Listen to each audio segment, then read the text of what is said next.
देखिए, भारत के संविधान में संघीय ढांचा का विचार रखा गया है। उसके लिए बहुत सारे नियम, कानून, कायदे हैं और उसके हिसाब से इस प्रकार की संवैधानिक व्यवस्था है कि केंद्र को क्या करना चाहिए और राज्यों के क्या अधिकार है।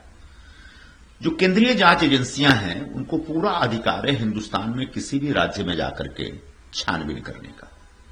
ममता बनर्जी जी का काम जो संस्था कर रही है आईपैक, अगर उस आईपैक पर इस प्रकार के आरोप हैं कि उसने मनी लॉन्ड्रिंग की है, तो उसकी छानबीन करने का अधिकार पूरी तरह से ईडी को है।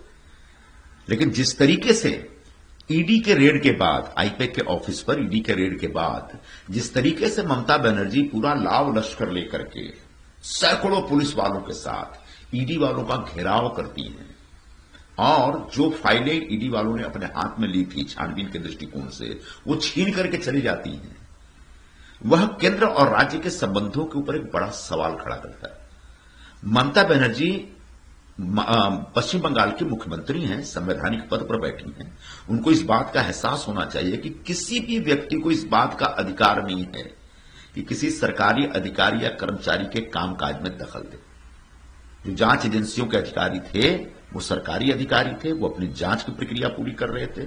उसमें मुख्यमंत्री होते हुए जिस तरह से उन्होंने दखलंदाजी की है, उनको रोका है काम करने से, वो अपने आप में एक अपराध है। ममता बनर्जी के खिलाफ एक केस रजिस्टर होना चाहिए, एफआईआर होना चाहिए और उनको संवैधानिक पद पर रहने का कोई अधिकार नहीं। रह गई बात कि अगर उनको ये शक है कि ईडी का दुरुपयोग हो रहा है, तो उसके लिए अलग अलग संवैधानिक मंच हैं जहां पर आप न्याय की गुहार कर सकती हैं। वो सुप्रीम कोर्ट जाके कह सकती है। लेकिन इस तरीके से अगर संवैधानिक पदों पर बैठे हुए लोग सीधे केंद्र सरकार से टकराव रखेंगे, तो केंद्र और राज्य के संबंध और संविधान में जो इसके प्रावधान है, जो व्यवस्था है, उसके ऊपर बहुत बड़े सवाल उठ जाएंगे। ये वही लोग हैं जो संविधान के लाल रंग की किताब लेके घूमते हैं और संविधान बचाओ का नारा देते हैं, लेकिन आज स्वयं संविधान की धज्जियां उड़ा रहे हैं।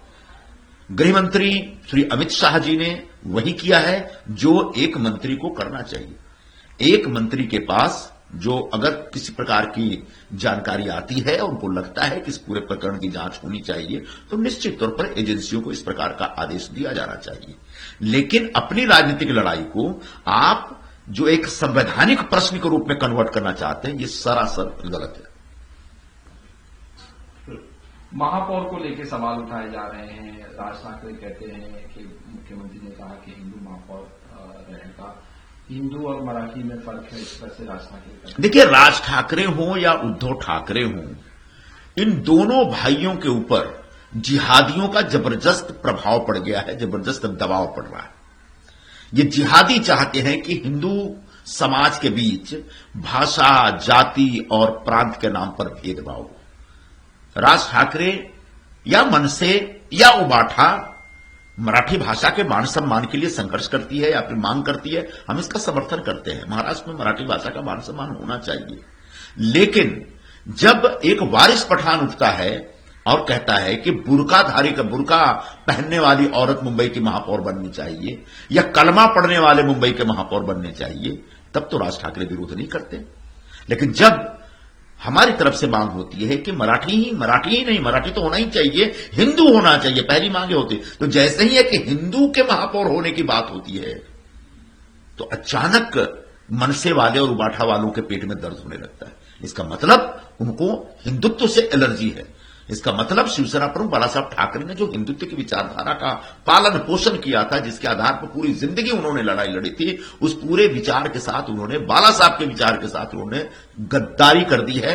और अब उनके पास हिंदू वोट नहीं है, महज मुस्लिम वोटों के लिए वो हिंदुओं का विरोध कर रहे हैं, हिंदू सोच का विरोध कर रहे हैं, हिंदू विचार का विरोध कर रहे हैं, महज जिहादियों को खुश रखने के लिए।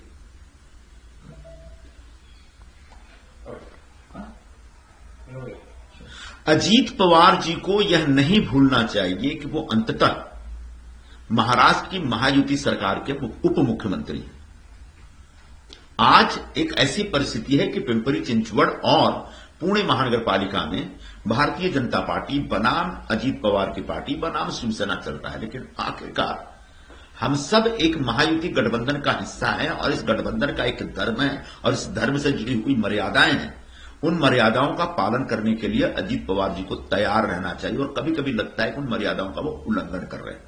रह गई बात गवर्नेंस की कि बीजेपी वालों को गवर्नेंस नहीं आता, तो आप एक अरसे से उसी सरकार में शामिल हैं जिसका नेतृत्व आज यहां बीजेपी कर रही है। बीजेपी के शासन में, बीजेपी के गवर्नेंस के अंदर जो सरकार चल रही है, उसी सरकार के उप मुख्यमंत्री होकर आप कहते हैं कि बीजेपी वालों को शासन करने नहीं आता। मुझे लगता है कि आप अपने आप को झुठला रहे हैं।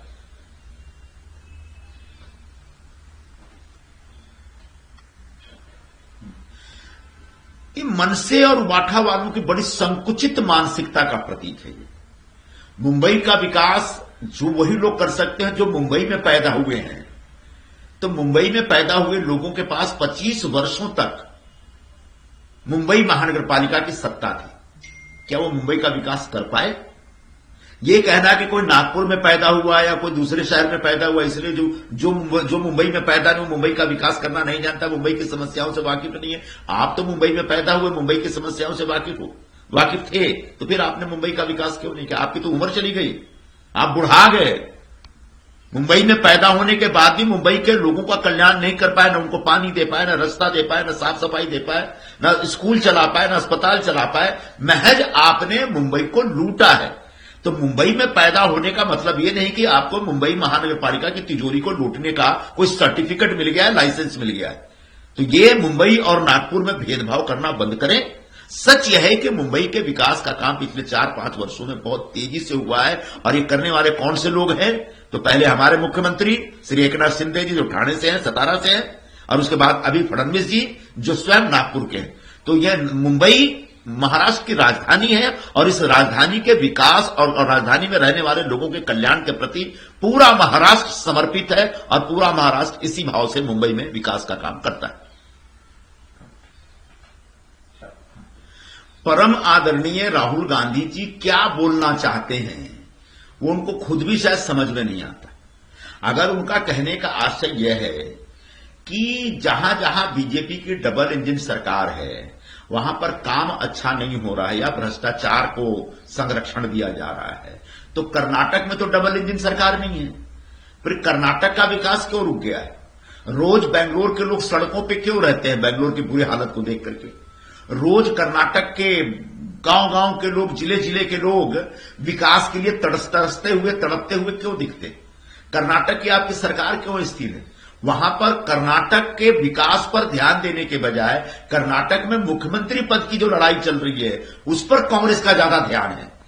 तो राहुल जी एग्जैक्टली क्या कहना चाहते हैं उनको शायद खुद भी समझ में नहीं आता, या फिर जो समझाने वाले उनको अच्छे से समझा नहीं पाते हैं। दुर्भाग्यपूर्ण बात यह है कि वो विपक्ष के नेता होते हुए भी जो कहना चाहते हैं उसको स्पष्ट रूप से नहीं कहते हैं। डबल इंजन हो या ट्रिपल इंजन की सरकार निश्चित तौर पर विकास की गति को तेज करती है, विकास की धारा को तेज करती है। अगर दिल्ली में, राज्य में और महानगर पालिका में तीनों जगह एक ही पार्टी की सरकार रहेगी तो निश्चित तौर पर तीनों सरकारों की नीतियों को लागू करने में ज्यादा सहजता और सुलभता रहेगी।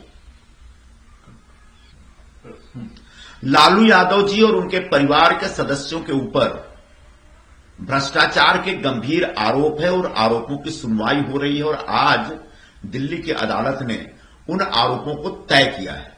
इसका मतलब प्रथम दृष्टया अदालत मान रही है कि जब वो रेल मंत्री थे तो लैंड फॉर जॉब घोटाले में वो कहीं ना कहीं गलत किया उन्होंने, और निश्चित तौर पर उसमें बड़ी अनियमितता के सबूत दिख रहे हैं।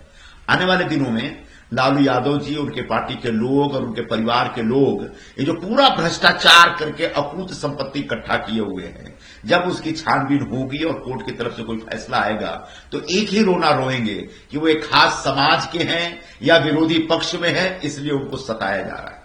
सच ये है कि ये विरोधी पक्ष में हो या खास समाज के हो, जैसे ही पद पे बैठते हैं उस पद का दुरुपयोग करते हैं, और उस पद का दुरुपयोग करते हुए, अपने शपथ का उल्लंघन करते हुए वो बड़े पैमाने पर भ्रष्टाचार करते हैं, जिसका सबसे ज्यादा जो एक सबूत के तौर पर लालू परिवार और उनकी संपत्तियां और उनके सारे जायदाद दिखते हैं। देखिए, हिंदी में एक लाइन है कि बात निकलेगी तो दूर तलक जाएगी।